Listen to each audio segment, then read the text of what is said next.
And today I wanted to kind of share with you our journey on whatever we learned from the crowdfunding early access. And we are a company that was what I call a true startup, meaning that we started up in the basement with 5,000 Polish zlotys, and throughout 10 years grew to almost 200 people.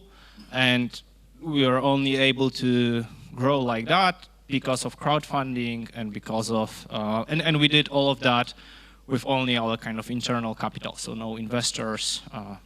Only right now we accepted a few of them, but for 9 years we did all organic growth, only our own capital from 0 people to 200, and good healthy business. And I think that crowdfunding is an amazing tool, especially for games, especially for video games, board games, because we also started as a board game company. Kind of wanted to share with you all my lessons from that period.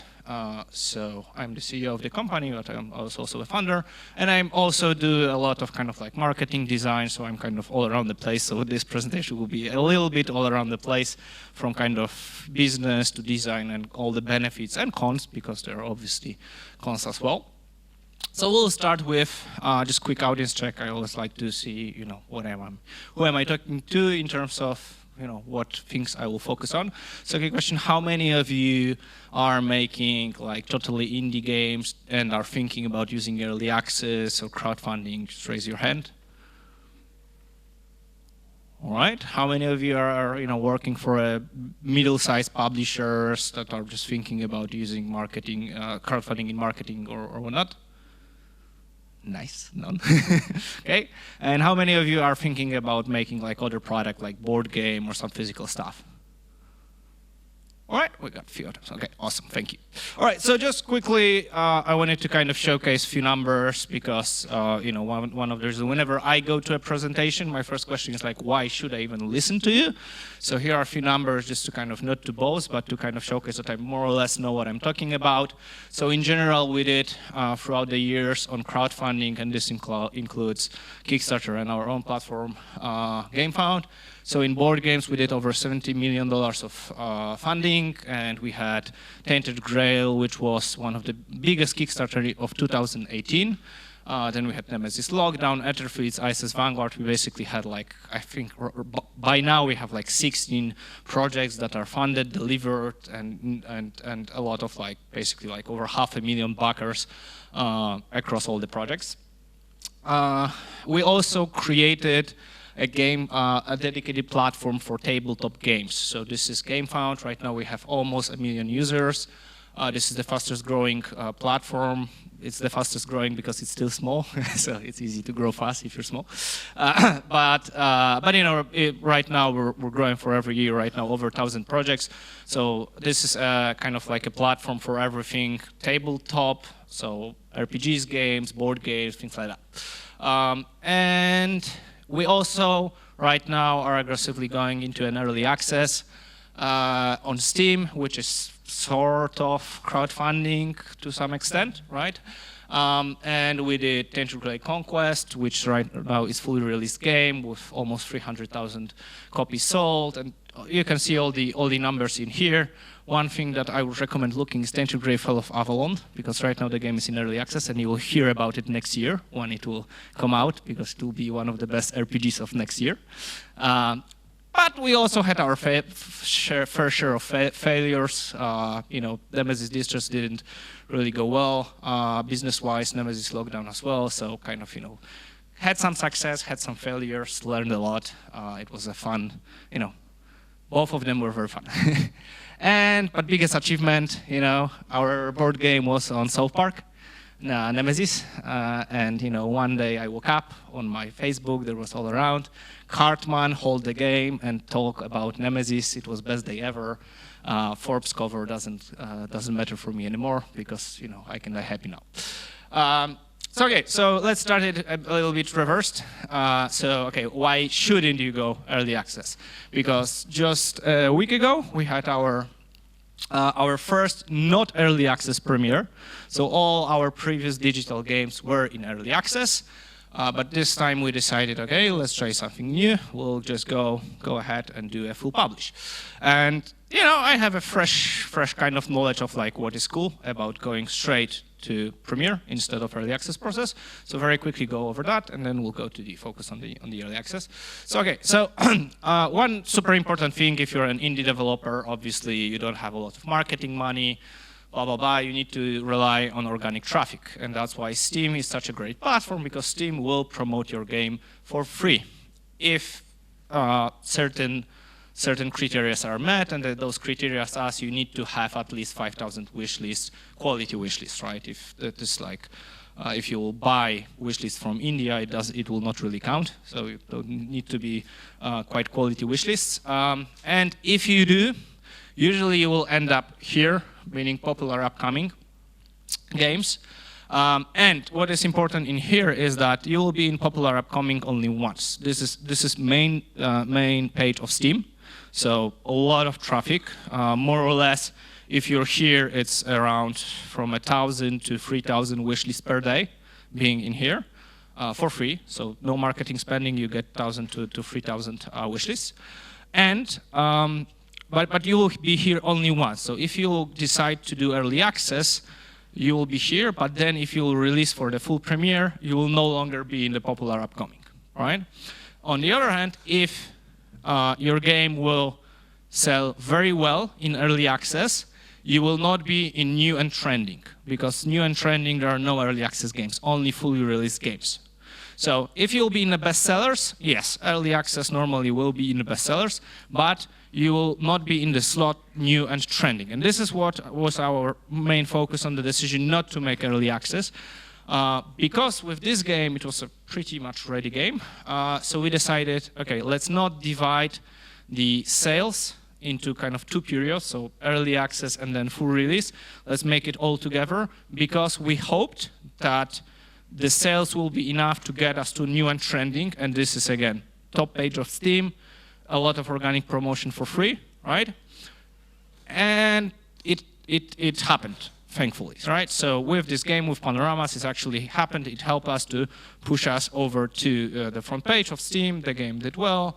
Reviews are positive. So great story. So that's what one of the kind of thing is, that just to kind of show you how the wish list shows and what are you playing for. This is the graph of the wish list, and as you can see, if you compare it, so here before the popular upcoming and new and trending, we did some internal marketing, but it's very expensive, especially for an indie studio, to get wish lists with like page traffic, like either on Facebook or whatever. So you can see how big those graph spikes are whenever you are promoted on those special places on Steam. So popular upcoming, you get 1,500 wish lists, and then if you get to new and trending, you suddenly have a huge spike. Popularity, people see the game, obviously they also buy the game then, right? But it is like a huge visibility spike for your game. So so basically for me, it comes about the product. So if your game is ready, if you think your game is not risking, not trying anything crazy, but it's like in setup genre, or you have like a follow-up game or whatever, you have hype, you're recognizable. Okay, you don't need early access probably. You can just go ahead, create one huge event, get the sales, be in the kind of top spot of the wish list, right? And bestsellers, and then news and trending, and all of that will kind of accumulate into hopefully a successful sales story. But obviously, very often we're not sure about games, and I wanted to kind of come in here because I'm a huge believer in crowdfunding, and especially crowdfunding for games, and it worked wonders for us. And I think that for everyone who's really willing to commit to the process, it will not only help you be more successful on the business terms and marketing terms, but also just create a much better game, and and engaged community, and all of that will come together into hopefully a great success. So, like the first question is like, okay, like why would I need early access? And the answer is because we, as game developers, have no idea what does it mean what good game does mean, right? We have some hunches. But at the end of the day, we don't know it. And we need to face it straight up. We might have some idea that maybe the game that we're working on is fun, but at the end of the game, there is no some magical, quantifiable formula of a good game. When the game is fun, when it is fun. And people decide it. You will not decide it, right? And my favorite story about it is small board game that was developed in the first half of the century, on the 20th century, which there was like a doctor's thesis that she really hated the capital market for property, because she knew that if you apply capitalism to the property market, buying buildings, it will end up in strategy. Basically, whoever will start buying sooner will win the game, basically, right? Because the properties are there and so forth. So she created a board game to illustrate how sick this system is, right? And the game is called Monopoly, and this is the best-seller game ever. She wanted to illustrate a point that the system is not working, and what humanity did, like, best game ever, right? And Monopoly is extremely bad design, extremely bad. It is unbalanced, there is multiplying lag factors, and there is like no engine building, no great, like if you show it to any proper game designer, he will just, go crazy if seeing this game, right? But it is a bestseller, and people love it. And if people love it, then it means it's a good game. That's it.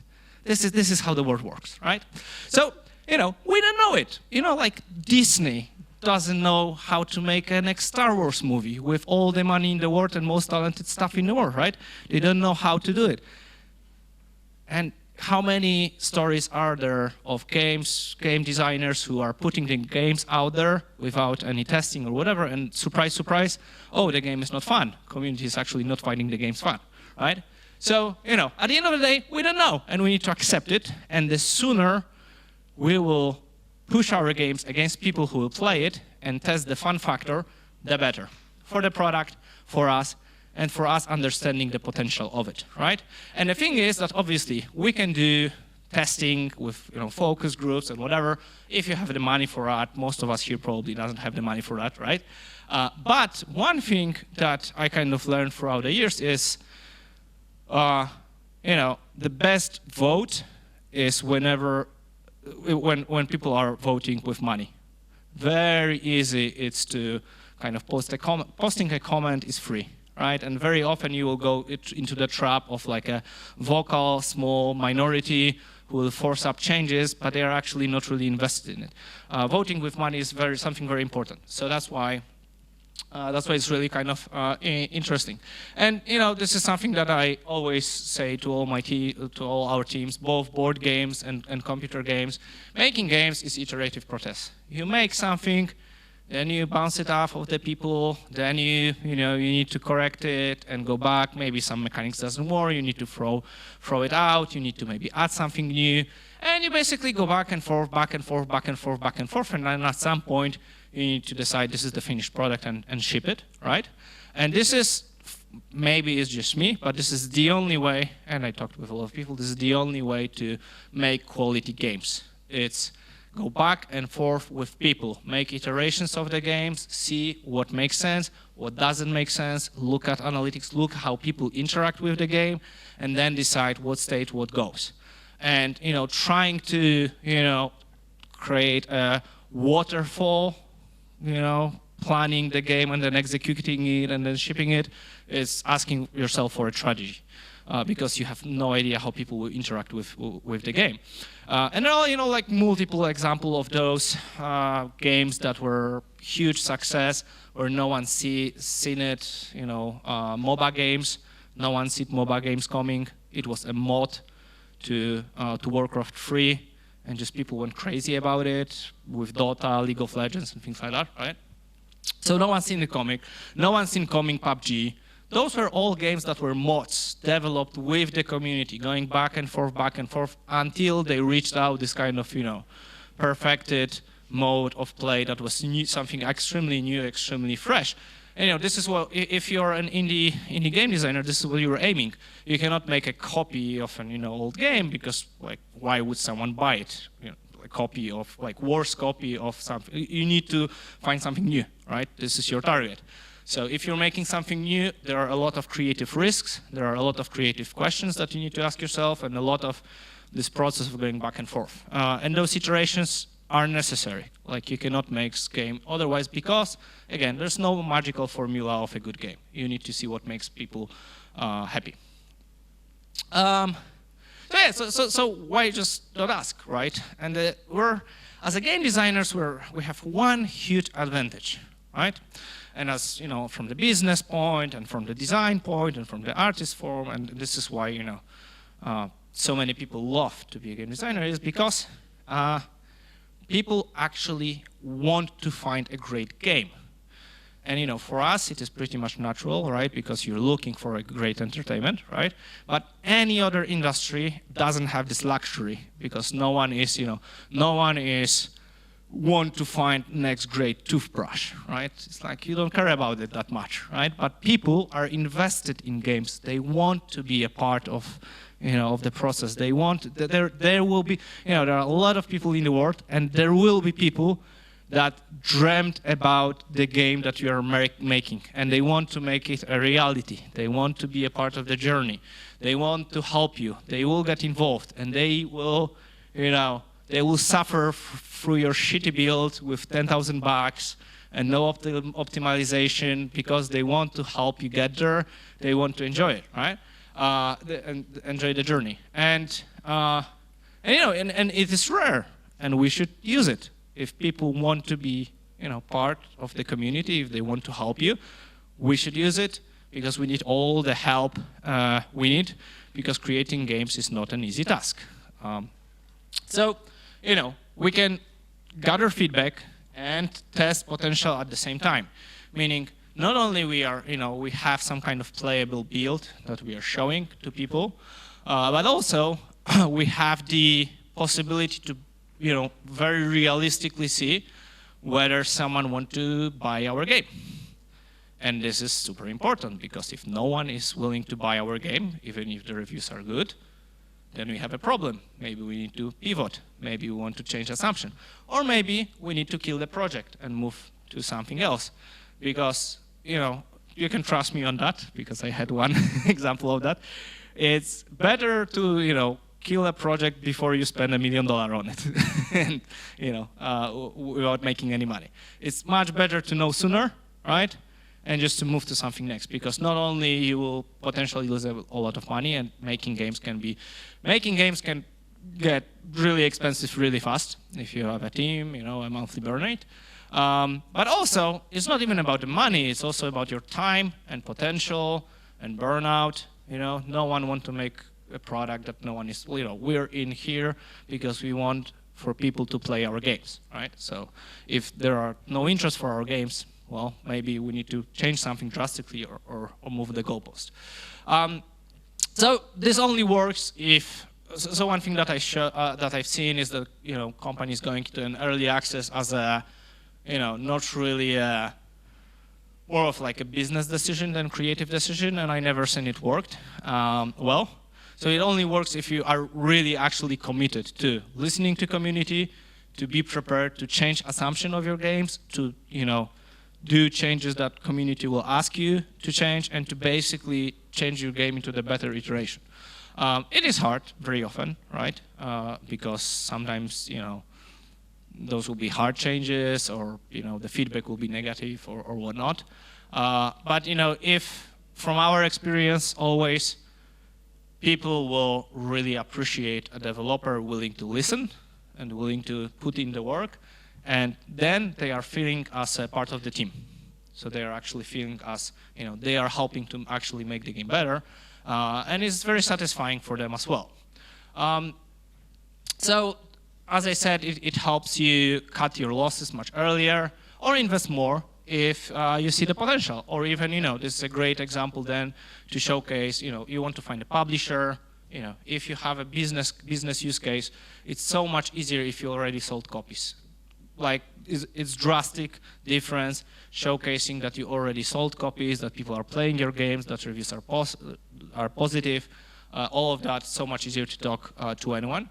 And also, as I said before, people voting with money is super important because, you know, as I said, and you know, many times, listening to feedback is cool, you know, all good. But for example, from the board game test, one example that I can give you is, you know, very often we would have, like, first of all, there's cultural difference. We would go to Essen first, biggest first in the board gaming space in Germany. And for example, you know, there will be Americans playing our games and they will be like, oh man, this game is the best game ever. And in their mind, it's like 7 out of 10.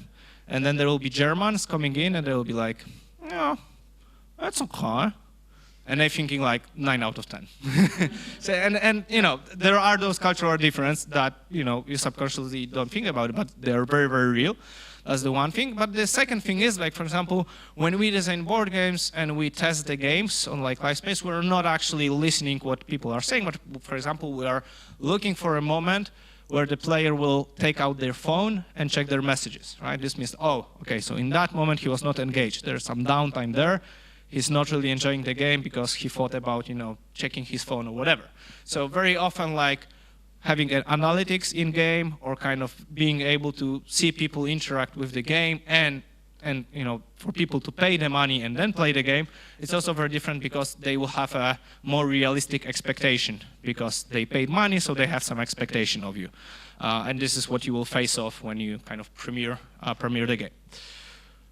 One cool example that we had with Tainted Grail Conquest is, for example, just to give you an example how you can use early access practically, is like, so Tainted Grail Conquest was it was a roguelike deck builder with RPG elements. So there was story, you know, there were 3D models, 3D combat, but it was card-based. It's basically roguelikes, you had enemies. And basically, you know, we published the game and it was like, not great, not terrible. You know, this is a feeling that you need to get used to in early accesses because it will not answer your. It will not be overnight success. It's not a sprint. It's a marathon. So usually for a half a year, you will not really know because the sales are, they are there, but they are not crazy. You know, so you need to kind of keep on working, and you kind of go back and forth with community to see what exactly people value. So you know, we made the game. It had several instances. It had cards, it had enemies, it had story, it has... So first we tested, okay, like people were asking for events. So we created an event, Reign of the Rat, because Rat was one of the most annoying enemies, and we kind of created a special event around that. And you know, like, okay, some people liked it, but you know, we didn't see a huge player spike or whatever. So then we had like, oh, maybe we'll add a story, right? Maybe the story is the element that people want from the game, and we added a story element. And it was like, fine, some people came in or whatever. And then, okay, so not story, not this. So, okay, how about a new class that you could play? So different play style. And people suddenly, you know, went mad. Twice the engagement, even more, much more people came in, played the game, tested the game, and it was like, okay, so this is it. People want more classes. Right? So then we added in total 9 different playable classes, and you know, people were super happy with it because they had like a different play style, and this gave them a lot of value. So as you see, you know, like we had a game which had like 5 different elements, but we didn't know exactly what element is most important to the players, whether it's the story or combat or whatnot, right? And thanks to that, we were able to, in the development, you know, selling the game, we were able to actually decide with the people what is the most important aspect of it. So how to start, and I would say like, you know, if you're looking to do an early access, just a quick an idea of like how to chronologically do stuff. So first, you know, one thing that I always say is start as soon as realistically possible. The first crowdfunding thing that we ever did is we had like, it was called The Edge, so we thought of a game, The Edge. It was supposed to be a war game. It was 9 years ago, and literally we had one concept art, nothing else, one concept art and the name of the game. And I went through on Facebook groups like Warhammer 40,000, whatever, and I just shared the concept everywhere. I said like, oh guys, we're making this game. This is our fan page. You know, guerrilla marketing, no money for marketing, so just like organically. And like, oh, what do you guys think about the concept? Do you like it or not or whatever, right? And it was a cool concept. Some people made interest in it or whatnot, but we never wait. And we still don't wait because there's pointless. Like, we as a customers are used to, you know, grand reveals, you know, like, oh, Diablo 4 trailer, teaser trailer before a trailer, you know, everyone is excited, everyone is hyped. But one thing that you kind of need to understand is none of us here is Blizzard, right? No one cares, really no one cares about whatever we're making. So there's no really point in hiding, in making great, you know, huge releases, surprise releases, trailers. You know, obviously we care, right? We are excited about this. To us, it's the most important game ever, and so forth. You know, we need to be realistic about that. And you know, the sooner we can start, the better. We can just start with the team, because sometimes what will kill the game is a team. You can have a good gameplay, but you can have just a wrong team. You'll choose steampunk, but you know, fantasy is more important. Fantasy is more popular at this moment, or cyberpunk, or whatever. And I've seen it in the board game industry a lot of time, meaning a game that went out in sci-fi team, was like, success, then reskinned itself to fantasy, and suddenly it was like 5 times more successful, because it was just a better fit. It happens all the time. So why not test it earlier? You know, we should test it as soon as possible. And this is, you know, constant battle with perfectionism, because we have, like, most of the people I work with in game dev has this like, oh, it needs to be perfect before I show it, especially artists. They never want to give you assets that are half ready or whatever. Super hard to get people to actually showcase the work that is not finished. But an interesting thing about perfectionism that not everyone knows, and I'm interested if you guys know about it. You know that perfectionism is actually a psychological condition. So yeah, if you Google on Wikipedia, it's actually very it's not good. so it's good to combat it in yourself, because again, obviously it's good to do things on high level for sure, right? But it's really bad to spend a lot of to sink a lot of time into something that doesn't matter. That's one of the, the games are super multi-layer complex things, right? You have art, 3D, 2D, UX. There's like so many things to do, and you always have a limited budget, and you always have a limited time, and and you need to pick things. You need to pick what you will focus on and what you will just do half-ass, right? You need to do those things. You need to make those decisions, and the only way I know to decide it kind of realistically that will make sense is to show it to the people and see what do they care about and what do they not care about. We are not making games for ourselves, we are making games for other people, so whatever they think is most important, you should focus as the most important thing, right? So we need to bounce it off them all the time, and then, all the bad things, all the non-important things, just do them whatever, and focus on the most important thing. And a great example of that is a board game called Terraforming Mars. I don't know if you know it. You guys know it? All right, okay. So what do you think about the graphic art of the cards? It's the and the production value, right? Super shitty on all components and everything, right? But it's a great game. Who cares if you'll have pictures of cows? It's a great game. It's a good game. It's fun. And the gameplay is more important, right? So it was super successful, because they did what was the most important thing. They did really well, and all the things that kind of mattered but really didn't matter, they didn't care about it. And I've seen it multiple times. So if you will do the most important, if you'll do one thing really well, that is really important, then your game will be super successful. I remember I was early days Dota player.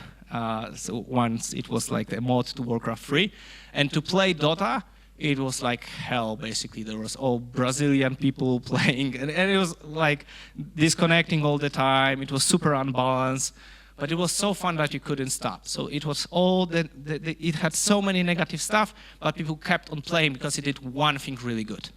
And it was like something new, and any other game couldn't offer it. If you get this one thing and you focus on it, and you see that it clicks with people, this is where like extreme success is.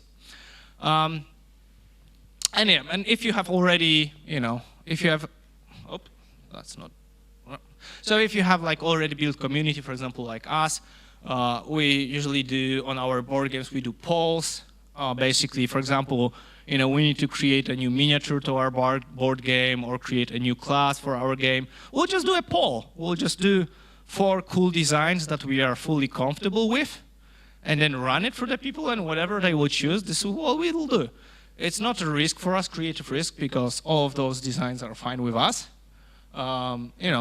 Sometimes we'll sometimes we'll decide differently, but very often people will have like a really, one thing that I found about working with community is like, people have really good decisions. There's like, like this kind of community, it really works. They really kind of have a good taste in things. They are choosing good solutions. It's really awesome. So, one of the most important things is gathering early adopters. So meaning the base people excited about your idea, and they will be your kind of, your most engaged group. And you can do it on Facebook, you can do it on Discord, whatever is your thing. Just trying to gather them is, usually through organic means, either you use Twitter or TikTok or whatever is the new thing. But super important to communicate with them, and that means not only to, give updates, but also to react to whatever they are saying, to talk with these people, to kind of create this community. And one really cool thing is that if done correctly, they will feel like a part of your team. We, for example, for Tainted Grail, we have people that created absolutely for free Wikipedia, fandom Wikipedia page with all the cards and everything, tutorials on YouTube, spread the word again the game, because, they were the part of the journey. It is not only that they didn't only purchase the game, they helped create it. This is partly their game. They are so much more involved, and that's the beauty of crowdfunding early access, because normally it's like just a transaction. You buy a game, you play it, that's it, right? But if you do a correct, good early access, good crowdfunding campaign, you're actually making people much more involved. It is not simple e-commerce, not simple sale, but it is, okay, thank you. But it is, but this is an actual, a more emotional, involvement, and people actually feel proud because of their games, because they were from the beginning. They remember all the stories of unbalanced items and everything, and it's really cool to have. And the last one is also done is better than perfect. It's really quite important. Okay, I'll quickly skip up through the last slide so that you will still have some time for the questions. So from my experience, what is needed for an early access, you need to have a key gameplay loop or gameplay idea. And one thing super important, just keep it as, the scope is everything. Just think of one mechanics. One is big enough. And think of one thing and make one thing good, and that's good. So one thing that is, early access, there are a lot of early access games coming out, so the quality bar is kind of high right now. So it's good not to have game-breaking bugs, though. We launched Tainted Grail Fall of Avalon months ago, and there was a bug that basically if you jumped in the wrong place, it deleted all your saves. And people lived through that, right? So yeah, I mean, if you get it right, then I guess it's like 80% positive reviews still, so surprising. You need to have obviously some basic audio and visuals, but super important, I would say least important point. Having a great gameplay loop, much more important than visuals. It is called a game for a reason, because it's a gameplay, right? It's a game, right? Some form of balance. Again, this is very not important. Communication super important, so that you show the game. You need to show people that you're in here, because there are a lot of early access graveyards out there with like games that just went out, never communicated, nothing. It's good to show people that that you understand it, and the why by now is also very, very, very important. Basically, you need to give those people a deal, right? Meaning that, okay, now you're here with this shitty build, with full of bugs or whatever, but you'll get half the price. So, once the game will come out, you'll get something extra in value, right? Or you'll be a part of the process, or you'll get like special art book, digital art book, whatever it is. You need a reason for people so that they will have something for joining in early. And yeah, example of audience buildings for Integral. So this is, throughout the early access, you are continuing to not only sell the games, but also build your wish list and to kind of, then hopefully at the release, you have a much, much better game and it takes off and so forth and so forth. And very quickly, yeah, positives. One thing, okay, I talked more or less about everything. Big team motivation. This is super important because usually, if you work for a game for a super long time, it's super demotivating because, you're working on something you don't see a result of. But if you open an early access, you actually see people playing the game, and this is super fulfilling. One of the best feelings in the world. You created an awesome game, people enjoy it, super additional motivation, you bounce it off people. It just feels good because you see the results of your work. Negatives, community can be toxic. We are in the internet, so you kind of need to deal with it, unfortunately. And feedback is often hard to interpret, again. So that's something that you need to not only read, but also look at analytics and everything. And risk of negative reviews, that's probably, from the business sense, the most important ones. If you start early access, it is undercooked or whatever, sometimes you'll get, below 50% reviews, for example, and it might just kill your game, right? On the other hand, I've seen stories of coming back from it, right? For example, there was this space game, I forget the name. Nope. Yes, No Man's Sky, yes. So you can come back from it after 3 years or 4 years, I guess, but well, it takes a lot.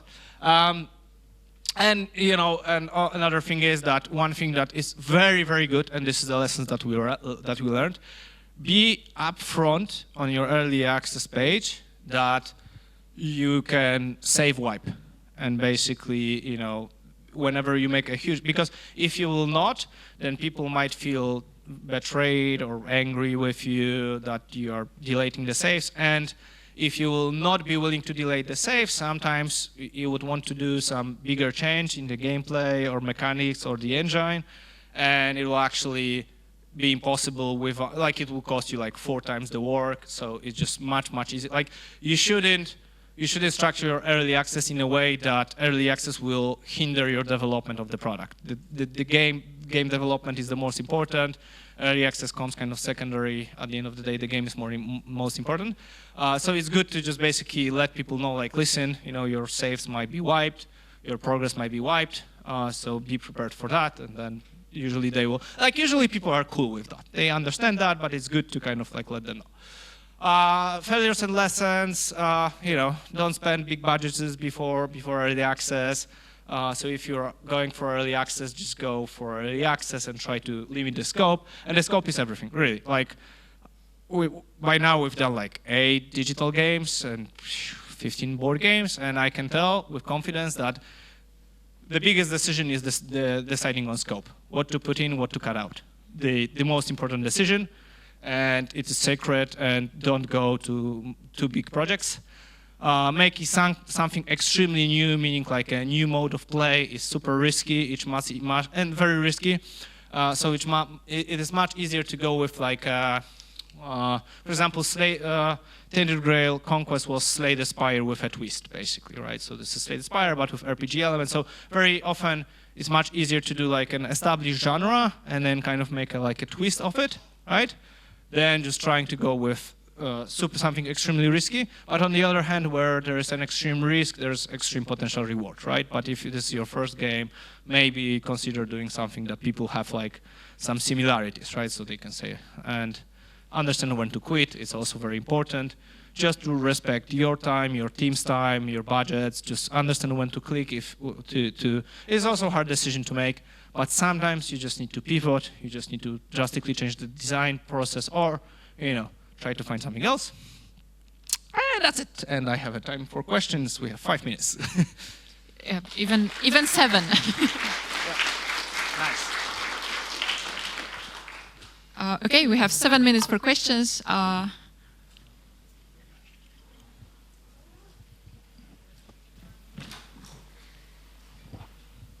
Hello, thank you for the talk. And I want to ask 2 questions. First is what channel you use to communicate with your audience in early access? And second question is,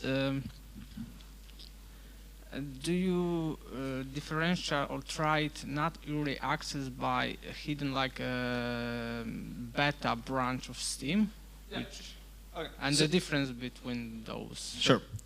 So the first question is like we usually communicate through Steam. It's the most important one, just to be active on the forum, do updates, like establish like monthly update, and then just stick to it. So every month you show progress. It doesn't have to be every month you push a new build, because it can kill your team. But it should be like every month you show a sign of life, so people know that you're working on stuff. So just showing work in progress, and people actually. From my end on marketing, because I also see marketing, very often work in progress things are more interesting for people than finished things. So that's interesting. And so this, but we also do Discord for ourselves. But to be honest, it's like it depends on the genre and type of audience you have. We have a more kind of core audience, so gamers game, and Discord is very works well with them. As for the second question, whether we do beta branches or just push the build for the early access, we do both basically. So we have layers of early access. So we have the early access is kind of like most common thing, but then we have like a for the Discord server. Sometimes we'll push out like before early access push update. We'll push to them for like bug fixing or whatever, and we have like a secret bunker, which is like 20 most trusted people, and then we'll push like even crazier things and crazier changes there. So there's like those kind of levels. But the question whether not to go with the beta instead of early access, I wouldn't go there, because you need to see how many people are willing to pay for your idea, and you will not see the potential in the game until you have this verification, because people might be interested, but they might not be willing to pay for it. And then it means it's a bad idea, basically. So you need this kind of like business verification to understand whether the game has actually a merit or not, right? Okay, thank you. Cool.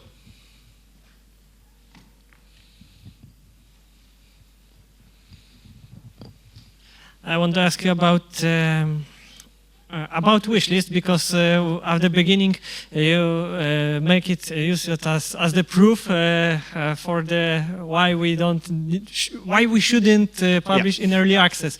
But then you use as a leitmotif the voting by wallet, because as you said, clicking is not really worthwhile. So how do you think, is it wishlist really important indicator to measure the potential of the game? Because we know we can now problem with both some kind of Sure, understand. Wishlist is the second most important factor, I would say, and there's wishlist and follows, right? Those two different. So the follows are kind of more engaged wishlists, and I would say that they are the after purchasing customers are most important, but also.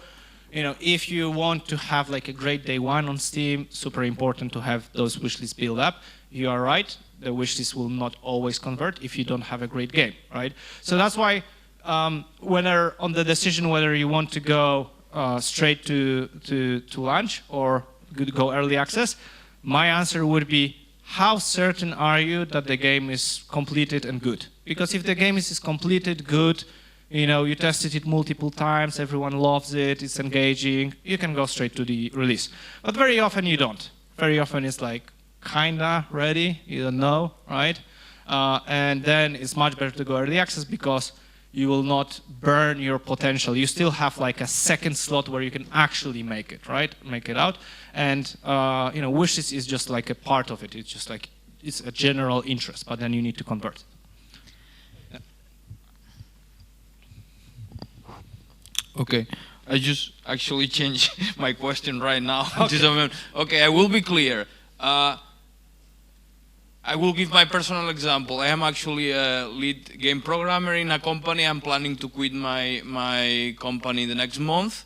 I have a... Okay. Yeah. No, I will do. I already talked with them. Okay. I have what I believe to be a very good idea of a game. I am willing to...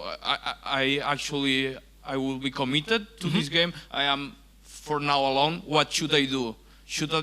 Because you said involve the community from the beginning in a crowdfunding. If I really think if I really believe in this idea, but I don't have any base of followers, anything like that, so I am completely alone right now. Sure. Okay. So this is a good example, and one thing that I will tell you, and this is super important, and mark my words because it's important. And don't take it the wrong way, but don't think your idea is worth anything right now, because as they say, ideas are like assholes.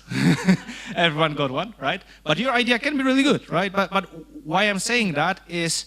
Well, maybe some puntualization is not just idea. I have already kind of concept design, so it kind of I am at this point that I am ready for... Sure, but why am I saying that? Okay. Because I think that there's a great worth in bounce the idea with people, right? And there's a great, because generally in like Facebook groups, on the Reddit forums, people hate whenever you try to do self-promotion. Like, oh guys, check out my games, they hate it, right? But it changed drastically if you do like, hey guys, and you're really honest about it, and you're like, hey guys, I have this idea, this is my story, and I'm thinking about making these games, like what do you guys think? Right? This is something that you would play, or how would you change it? And then it actually changes because people want to help you. They will be actually telling you. So I would, if I were you, I would just go about it. Like, don't be secret about your idea. Just go out it. Just ask people what do they think, and see whether there's a conversion and whether people is interested in one.